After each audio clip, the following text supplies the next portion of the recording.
Hello, everybody, and welcome to the behind the scenes of the making of the cover of Mercy Street. Oh, crap. You can hear me, can't you? So, I'm gonna hopefully mute that. That wasn't good. Let me figure out how I'm muting my sound. But, oh, I see what I did. I had the tab open. Okay, so hopefully that was all that happened there. I'm glad that happened before Mr. Smith came on, so he won't be embarrassed. We have the most wonderful Mr. Smith here, who was so kind to add all of his beautiful accompaniment to my song, or to my cover of Mercy Street, which I had been learning. So let's bring up Mr. Smith and talk a little bit to him before we watch the video. Here we go. Hello, Mr. Smith. Good to see you. Hello, Valerie. How are you doing? Good to see you. Crap, I can't hear you. What did I do? Okay, try again. Try again. Hello, Valerie. I hear it now. I'd messed up my settings again when I had my little audio issue. That's okay. Okay, I won't touch them again, I promise. As Frank Tozo says, touch nothing. Touch nothing. Yeah, it's because I opened up in the other tab, I opened up the stream that we're currently on. That's such a pro streamer move for me to do. Got you. Mic is a bit low. I'm going to get closer. Okay, how is everybody's levels? Mr. Smith's way too loud and I am too low. I can come down, don't worry. I'll tell you what it'll be. In your StreamYard settings, go to audio, and turn the microphone to 170. Okie dokie. All right, everybody. 171. That's as close as we're getting. And so what's the verdict on that? Hey there, chatters. Does that sound balanced to everybody out there, Jade? Just whisper. Okay, now Mr. Smith's coming down. Oh, coming down and going down are different, DOA. Okay, I'm saying nothing. I'm saying nothing. I think you are too loud. You're too. But let's see. What's the verdict, chatters? It takes a second. So I'm not in my normal OBS, so I've kind of got. Okay, I can come down a bit. Show something. I can come down. I can come down. Do. Is that better with me a bit further down?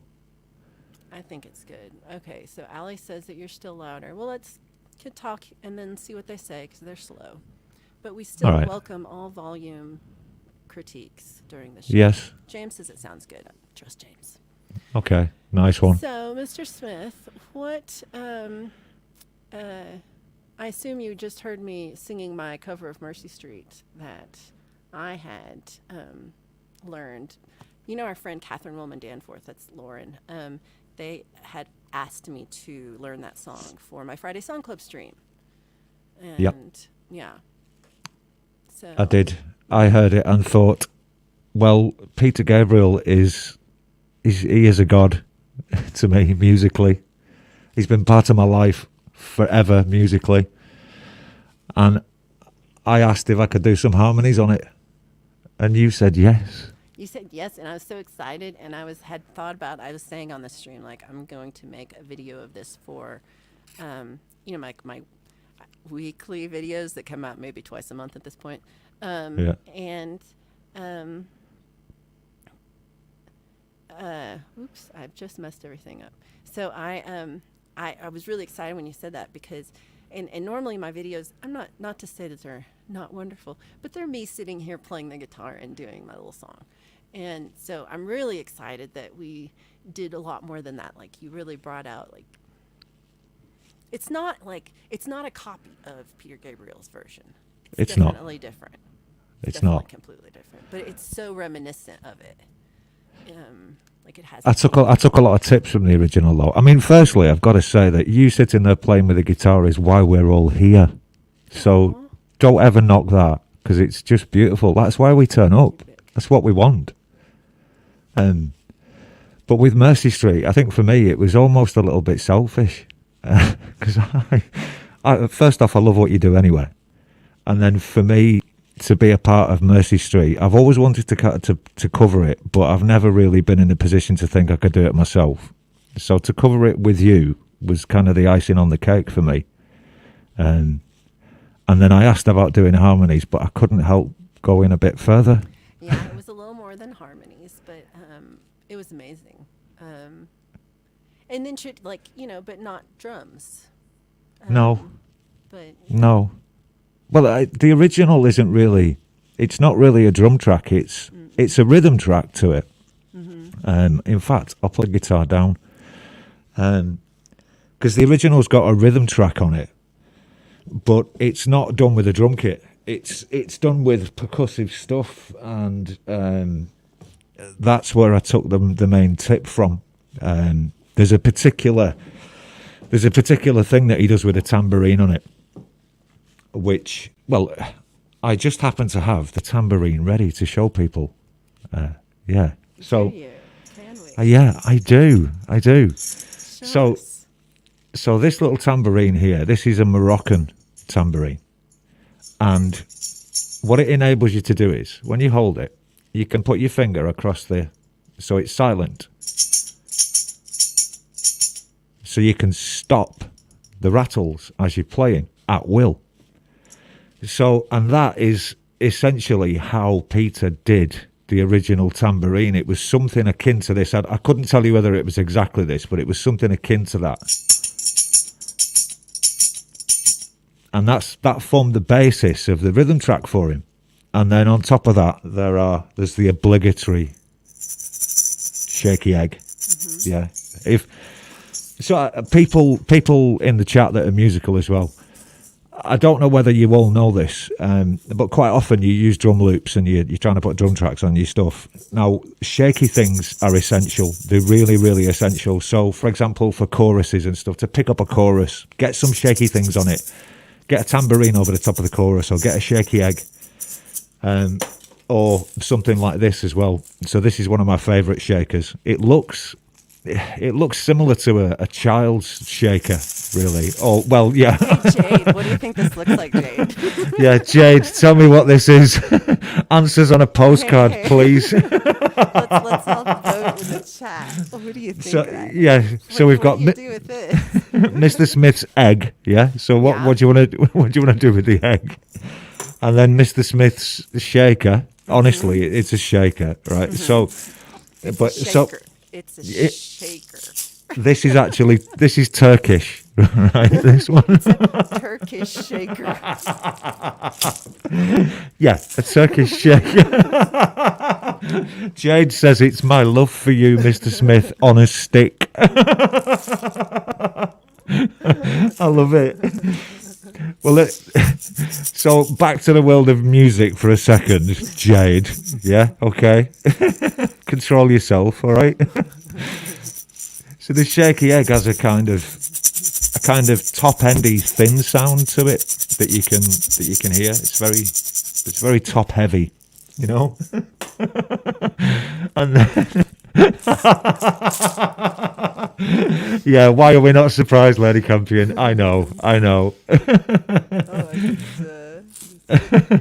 Have I ever been in a Turkish prison? Robbie, if I'd been there, I probably would never have got out, you know? I would never have got out. But this shaker thing, you can hear it. oh, It's yeah. a lot lower. It's a lot lower tone to it. So when you get DOA loves the egg. well, who doesn't like an egg, you know? What are we talking about here? We're about eating them, listening to them? What? There are other options. There are other options, you know? Saying nothing. Well, for anybody who is in the know about Peter Gabriel as well, he does a lot of, well, he was one of the first artists to bring what you'd call world music to the scene. And his rhythm tracks often feature a lot of world instruments. And his rhythm tracks are quite unusual, really. Yeah. And I took the inspiration from the rhythm track from that and used these things. So for me, it was almost an exercise in being able to copy Peter Gabriel. And as well, I used something else. So instead of a snare drum, I used a set of shells. which have this sound to them.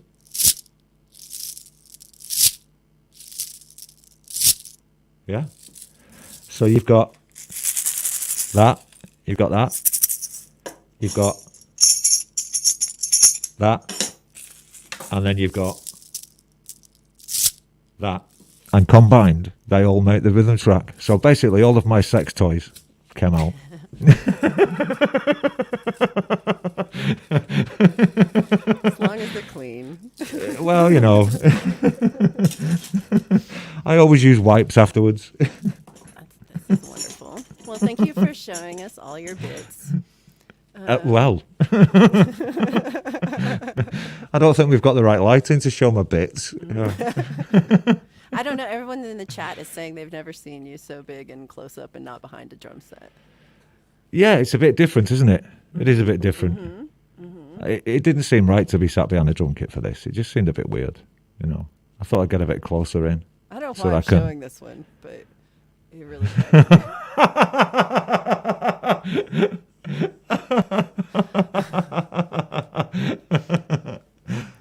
All right.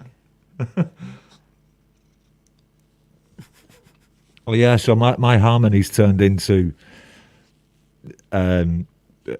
various sex toys, and then a bass line, and then some extra guitars, acoustics, and some extra electric guitars as well. Ooh. Yeah, So that's not like a traditional electric guitar song. Also, No. shout out Allie Wins for noticing Elf on the Shelf. Yeah. Elfie on the Shelfie. there you go. And I've got to, at this point, where because somebody's noticed Alfie, I've got to say hello to Ollie. Love you, buddy. Yeah, it's not really a guitar song at all, Mercy Street. It's more ambient textures, to be honest, for the bulk of it. Yeah. And even though you did it as a guitar cover, obviously. Yeah, so I did it like when I play it, it's like that's that same picking thing I do for every acoustic song that I always do. But I also did like a strummy one. Yep. Like I sent you two. Yep. So Well, there's two, like there's one Yeah. strummy one and one picky one. Well, I ended up using that so on the final mix. I mean, we talked about this, but this is more for people in the chat, really, people who are watching, you know. But on the final mix, what I did was the pick formed the basis of the song because it was, well, it's just lovely, isn't it? It's lovely the way it rolls, you know. It's kind of its own rhythm of its own weird rhythm. Yeah, and it carries you with it, doesn't it? It's got like a forward motion to it, if you like, you know. Roll. And then on the chorus parts, if you like, I use the strum to pick it up, to sort of give it an extra oomph for those bits. The strum actually only appears twice, I think, in the track. I'm pretty sure. Yeah, it does. Yeah, it does. It appears twice it appears twice here, and it just kind of picks up the chorus sections. And on top of that, I laid over another acoustic with just, it was a chord extension, and it's only, there's 6 times when I hit the chord down at the bottom, here, these little purple bits at the bottom. And 6 times I just play the chord. It's basically the starting chord, but I play a minor 7th, just brum kind of thing, just to accent the drop on each bit. And then I used an electric guitar. I used my Strat, and I've plugged it into a pedal board. Let's make sure it's rooted in. Yeah. And it was to get something similar to the sort of textures on the original track that Peter used, this kind of thing.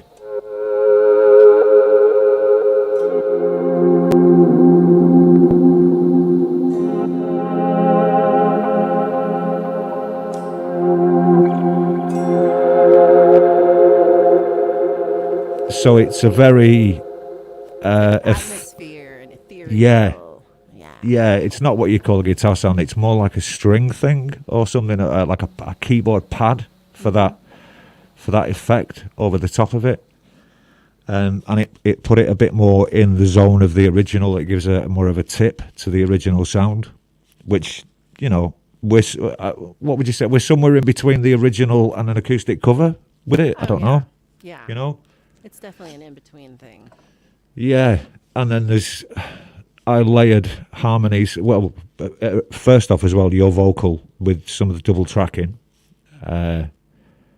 So a lot of it I've run as a single track, but a lot of it I've doubled up as well. It's kind of 50-50 between double tracking and running it as a single vocal because, well, you do your vocals just with a guitar, just with one microphone and a guitar, and that's kind of, that's why we listen to it. It's very, very natural, very pure sounding with just a voice and a guitar, you know. It's very real, isn't it, what you do? There's no... You don't mess about with it, you know. It's very real. Yeah. Well, simple's one way, but it's real. It's very human, isn't it? And I think that's why a lot of people connect with you as well. It's a really human thing that you do. Well, I think it's kind of like I play guitar. Like when I learned guitar as a child and started playing, it was like from church and like church youth groups and sing-alongs and campfires and going to scout groups and.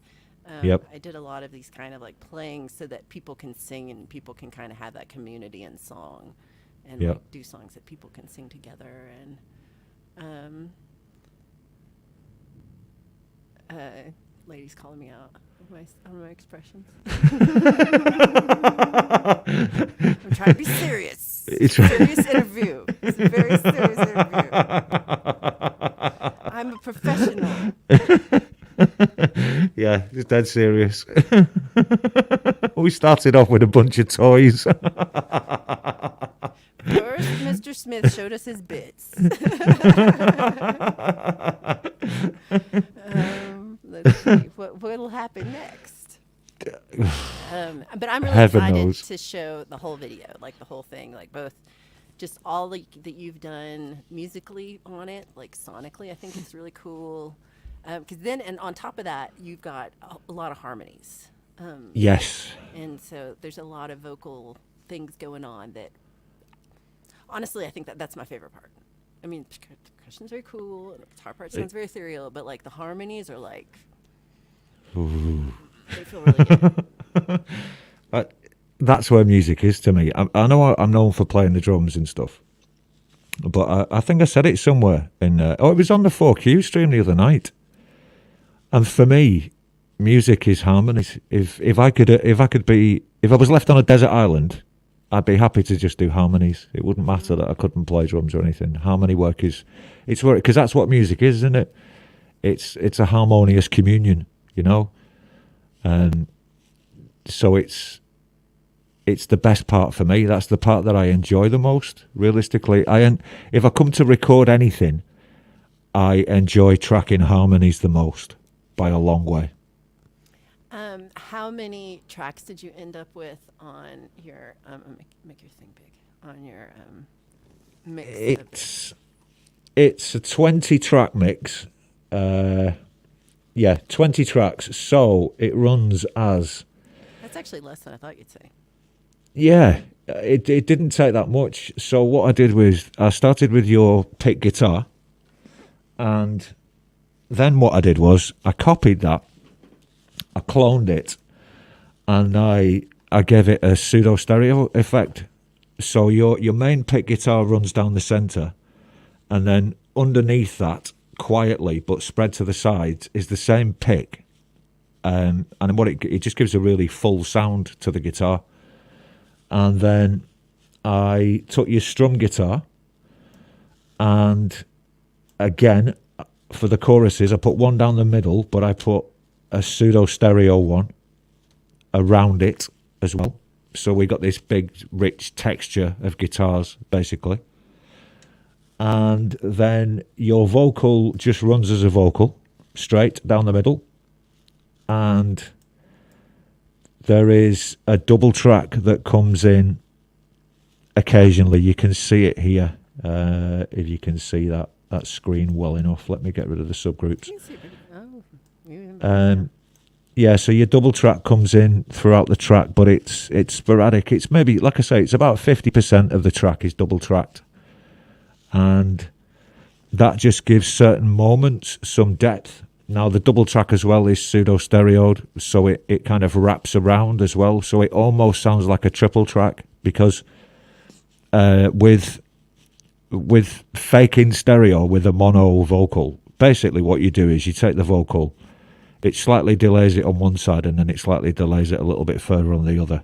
So it, effectively, when you run it with a single vocal down the middle, it sounds a bit like 3, to be honest. Mm-hmm. So it sounds rich and big and fills the speakers.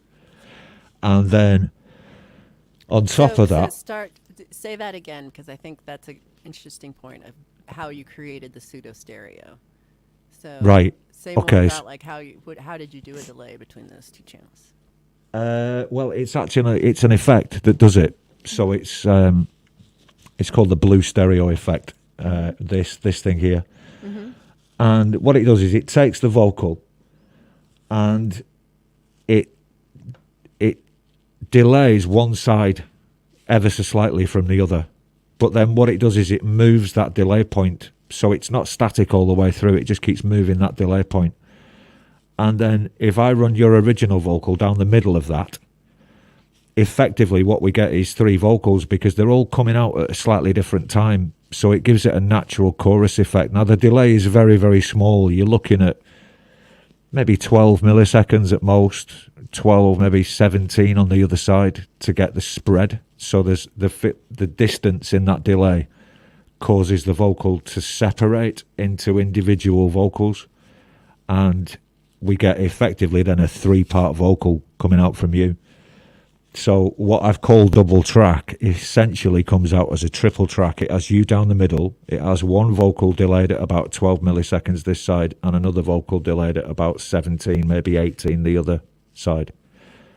And then what I did is I took your original vocal, and certain parts of that I ran as a pre-fade ascend into a delay with no compression, and just bits of it I picked out, and that ran the delay that runs on your voice as well. So the delay doesn't come from your original vocal. Your original vocal just runs straight into a reverb, and that's it.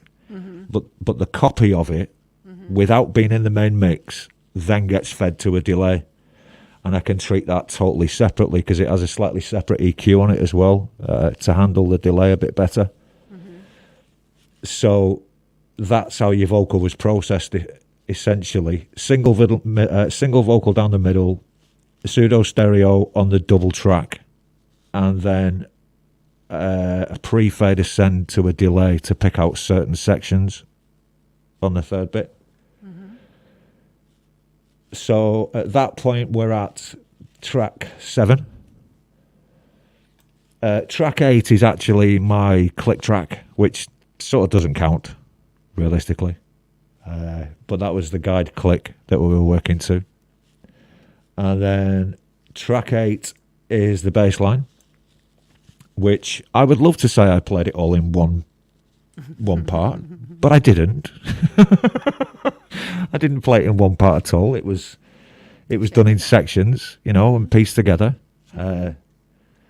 There's no point giving myself a hard time, not when I'm multi-tracking. Multi-tracking doesn't work like that. You know yourself, don't you? Performance is different. If you're performing something, especially if it's live as well, you've got no choice but for it to be one take. You don't get the opportunity to say, hold on, can I just do that chorus again? But when you're multi-tracking, I can go back and do different bits and treat things slightly differently. The only thing that I did with the bass was a bit of its own channel EQ. Just up here, I've just dropped a bit of low end off it, and that's it, really. For a couple of sections, there's a bit of, just a tiny touch of the sub taken out of it, so that it sounds, it didn't get cluttery on the low end. Because combined with the my voice is quite rich when I stack it up with harmonies. So combined with my voice, it got a bit hectic on the low end. So at a couple of points in the track, I take out a lot of 80 hertz and down so that the sub isn't firing and going mental, basically. And then underneath that, there are, let's see, 1, 2, 3, 4, 5, 6 tracks of percussion. So there's the small tambourine, then there's a big tambourine, then there are 2 tracks of the insertable round things, and and then there are 2 tracks, but done slightly differently from each other. So with the shaky egg, one of them plays off the beat. So if we're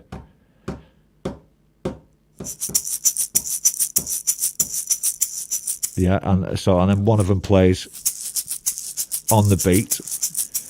So they play sort of against each other, but at certain points, what they do is they combine to play like a 16th rhythm, and that. So if I just play, let's see if I can play the percussion as a bulk for you.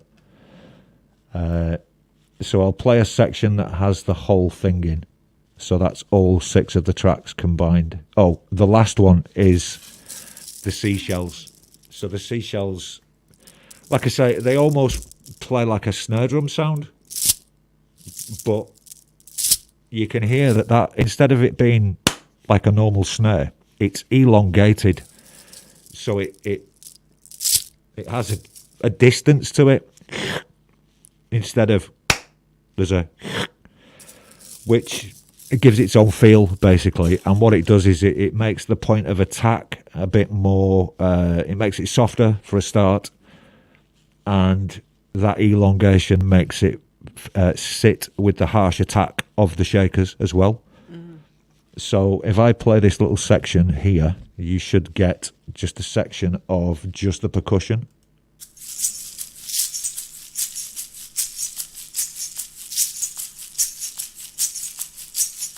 So that's the brown stuff that you can see there. That's the brown stuff. That's the brown stuff. Percussion is always brown because percussion instruments, strangely enough, end up brown. I don't know what that's about. I don't know. You know. So Don't know. yeah, I don't know. So they they come in and out at various times throughout the track. It's not consistent. Yeah. Okay. Well, This is spicier than I knew. in and out is better, isn't it? You know, it just, you know, in all the time gets a bit dull. You know, you need to be taking it in and out, basically. Right. Can't have too Yeah. much. No, of course. No. And then underneath that, the purple one is the Strat that I put in. And again, that just comes in at particular moments. It's not in all the way through the track. It's just particular points throughout it. And it plays, let's see, let's just solo that. So we'll get... Slowly get the seeds, take the wait until darkness, let's take the boat. So it's that kind of stringy ambient thing to just back up some stuff. Then underneath that, my backing vocals were done as 4 vocals, 2 on each side. So there's a double track and a double track, panned hard left and hard right, and sent to a reverb as well. But what I did was I combined the reverb on both your own voice and mine, so we both come out of the same reverb. The only time your voice is separated from mine is when you come out of the delay singularly. Yeah? Because the reverb, the combination reverb for both of us, it helped to tie the whole vocal track together with you and I, you know? So my my backing vocals. Let's see. If I solo these, what's going to happen? Don't know what's going to happen. Let's see what happens when I hit play on this. It should be my vocal. Pictures the soul with no leak at the. Take the boat out, wait until darkness. Let's take the boat out, wait until darkness. So you might have heard as well when I played that there, occasionally there are words that I don't sing, and that gives an effect. So the wraparound vocal, so I wait until darkness, and you sing comes, yeah, and it all of a sudden on that very last line, what it does in the mix is it pulls your vocal out in the mix, and we go back to your isolated vocal. So it helps give a sort of a sonic movement in the track as well, you know. And then the last thing, track 20, is just the extra acoustic that I put in. But I think I put it in, yeah, it's just got a Waves pedal delay. So it does a guitar pedal delay on it. And it's pretty straightforward. Like I say, I think it's just an F minor 7th, I think. I'm pretty sure it is. Let's have a look. If I play this.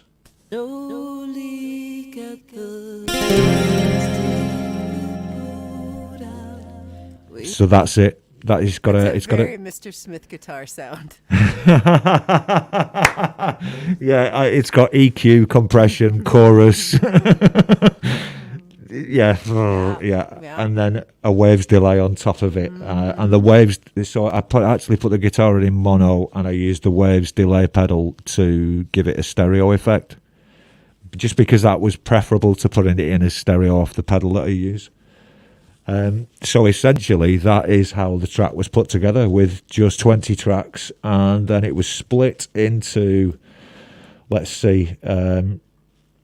1, 2, 3, 4, 5, 6, 7, 8 subgroups for anybody who wants to know. So we've got the master, which only has, I've not done a big chain on the end. It's just got the Waves L2 limiter on it. And then it splits into percussion track, the bass, the guitars, the vocal delay, Valerie's second guitar sound. My vocals are separate, Valerie's vocals are separate, but the reverb is combined. So that's how the subgroups all split up on the track. So it's not exactly the most complex of mixes, to be honest. There's only a couple of envelopes to do some volume work as well. I stayed away from that. Because your sound is so natural to start with. I didn't want to get too far away from what you do. So I've produced it around what you did, you know. So I haven't gone mad with enveloping and doing lots of complicated things. I've basically done it so that it could be performed live and sound pretty much like that. That's the idea, you know. So, you know, maybe one day we could play a gig together. Right? How awesome would that be? That'd be cool, wouldn't it? It would be very fun. I would like it. Yeah, so it's definitely feasible. We'd need a few musicians behind us to do it, but it's definitely feasible to do it as one take and get it to sound like that, you know. And I think for anybody who's producing something, I think the main factor in this is that what you should keep in mind is don't have things in all the time. Have things coming in and out and changing. That's the best way to get an arrangement, really. Yeah. You know, Yes. no comments, please. No comment. Great advice. Keep them coming in and out, okay? So we have learned a lot. I think Non-Mouse is right about the name of your new stream where you talk more about sound engineering. Yeah, maybe. There's room in it. I'll come up with something. So we've got 4Q only flams, and then I need something for that, don't I? Right. Okay. We'll come up with something. Well, it's interesting. This is the first time I've ever done a kind of breakdown of a mix on YouTube as well. I've never done I've anything seen like this. Jade do it. That's really all I'm like, what did Jade ask?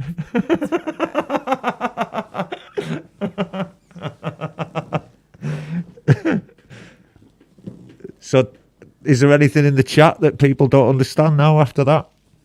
Yeah, chat, definitely. Let us know if you have any questions for Mr. Smith about what his whole scene he's got going on here. Oh, yeah, it gives a whole new meaning to paradiddle.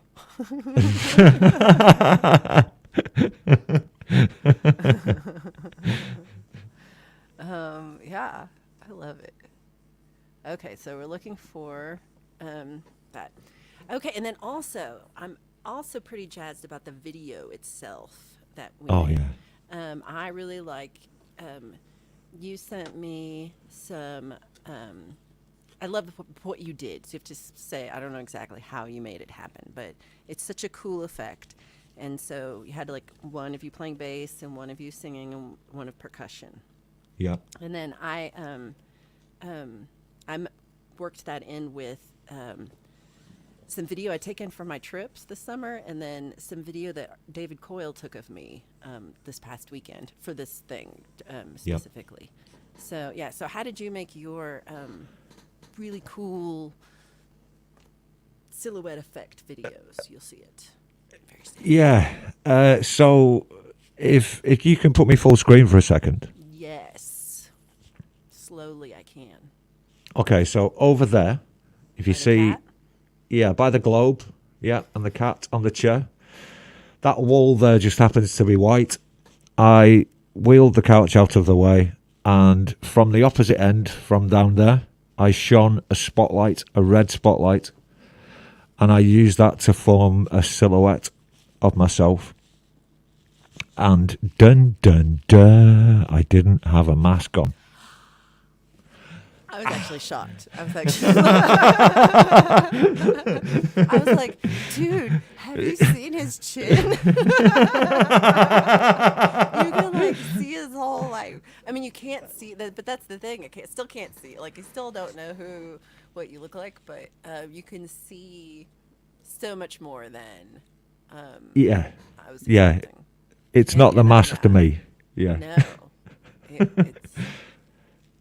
But yeah, that was the hardest bit was getting the light from this end with me stood in front of it at this end at the right place to get the right size silhouette, and then setting up the camera so that the camera didn't appear on the wall as well. That was actually quite tricky, you know. Mm-hmm. But in the end, it worked out quite well. I did record a shot of me with the guitar in my hand, but I basically cocked it up. It didn't work. For some reason, it was just, I was off to one side in the camera and it was just rubbish. Mm-hmm. So I just sent you the three, the bass, the vocal and the percussion. Yeah. Which then, I love what you've done with the video. I think it's just stunning, you know? Yeah, I used Final Cut Pro, which I usually just do iMovie movies that are kind of simple. And so Yeah. this is a lot of layers of you and me, and I did a lot of filming in Longmont, which is the little town north of me. David Coyle and me, we went and walked around in the evening, and he shot. I have a gimbal, and he shot me with that, and Yeah. it was really fun. We had a great time doing it, and but I did so much of video and used so little because it's only a 4-minute song. Yeah. But I have video from when I was in India. I went to this Catholic church, and so I used a lot of video from the Catholic church in India, and from airports and on airplanes, and Yeah. yeah. Oh, we've got to say thank you to David as well for Yeah. doing the filming. Yeah, no, I 'Cause- appreciate it. He went last night to the Gong concert last night with me and Blue Unicorn. Brilliant. So, yeah, I don't know if he'll be here today, but he Brilliant. saw it and he loved the whole finished product too. He's really into movies, so I saw some Got ya. questions. So, Allie asks, how long did it take you to finish tuning the song, getting the song all together? Let's see. So it took me about 30 hours to record everything, take Valerie's stuff and then record everything I did, and then it probably took another 12 hours to mix down. Wow. That is a long time that you spent on this. Yeah, it is. And making the video. Well, yeah, there's that as well, yeah. I appreciate that. That's really sweet of you. So Hugh asks, do you take out low frequencies to make the acoustic guitars sound clearer? I saw that question, Hugh, and I actually have a little EQ on the screen here. So it just depends. It just depends what's going on. Now, in this particular instance, Valerie sent me such a nice guitar sound that I didn't really need to do a lot of work on it. Aww. Yeah, it was fabulous. The only thing I did take out, excuse me, was I took a notch out at around 3K and a notch at around 4.5K. And then down at the bottom towards 140 hertz, I took some out as well. Only a little bit. I think I've took about, 3 dB off down at the bottom, but I have notched it down about 9 dB at the top. Now, the reason I notched it down at the top was because the track has a kind of soft, round feel to it. So in this particular instance, I actually softened up the guitars and made them warmer towards the bottom end, strangely enough. But normally, yes, I do that. And I think if we look at the... Yes, so if you look at... you might not be able to see it here, but there's a substantial notch on the strum guitar, which everything from 262 hertz down is rolled off by 11 dB. So yes, I've taken a massive amount of low end off the strum, because the strum needed to be what somebody like myself would call feathered. Yeah, so we give it a feathered edge to it, so it feathers in the mix rather than when you're playing it live. You want the attack, but in a mix you don't. You want more of the feathery top end sound to it. Yeah. So yeah, that's what I did. And for that guitar, I used my Taylor 714, big Taylor, not this little tiny Martin that I usually use. But I Got used ya. that, and then I just the pickup for that. Got you. Yeah. Yeah. Well, I think I used the first tracks that you sent me. I know you sent some more, but I ended up just using the originals Well, because he complained about I forgot to use the pop screen. My bad. He's like, it's so much explosives and like S's and P's and stuff. And I was like, okay, I will redo it. And I sent him new ones. And he goes, never mind, I reused them already. So, and overall think you did a good job in like, because when I sing the word priest, when you get to that part, like, I'm like, priest. You can't hear it all. It's really good. I know, like, spit that word out. I nearly had kittens when I first heard it. Well, so I redid it. Y'all. And I was all like, priest with the thing. That was very good. And then he's like, I don't need it. I don't want to redo it. So I saw one from Blue Unicorn says, do you take out low frequencies or not very often? And do you take out high frequencies more quickly?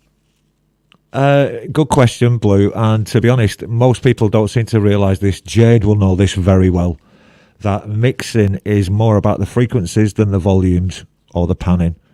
So quite often what you're doing is to play something in a mix, you want to get to the fundamental frequencies that you want to use, and you need to get rid of all the others, because your mix as an entirety forms a 20-20 mix in terms of the frequencies. So quite often if you solo the acoustic guitar, for example, it will have a very odd sound on its own that you might think is very unappealing.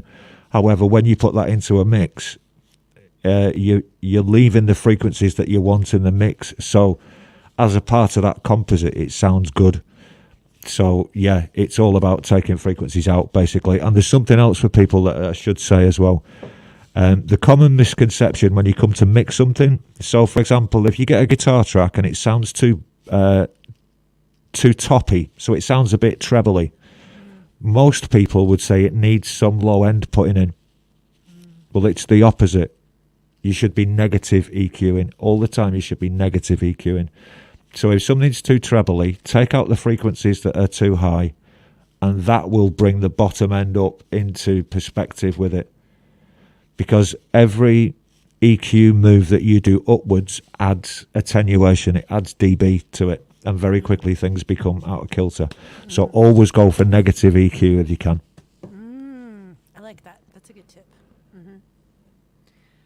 Well, okay, so we just have 4 minutes left before we're heading over to the next show, of which I also still don't have the link ready for, because I am, again, pro streamer. Oh, and just before we go as well, Jade made a nice comment there. She said there's been a lot of nice thought put into this entire project. I originally mastered this, but after much listening, Mr. Smith remastered it because we all hear it differently, and that's okay. Yeah, Jade really kindly mastered it for Valerie and myself, and just somewhere in the process, I ended up where I wanted to hear something different from it.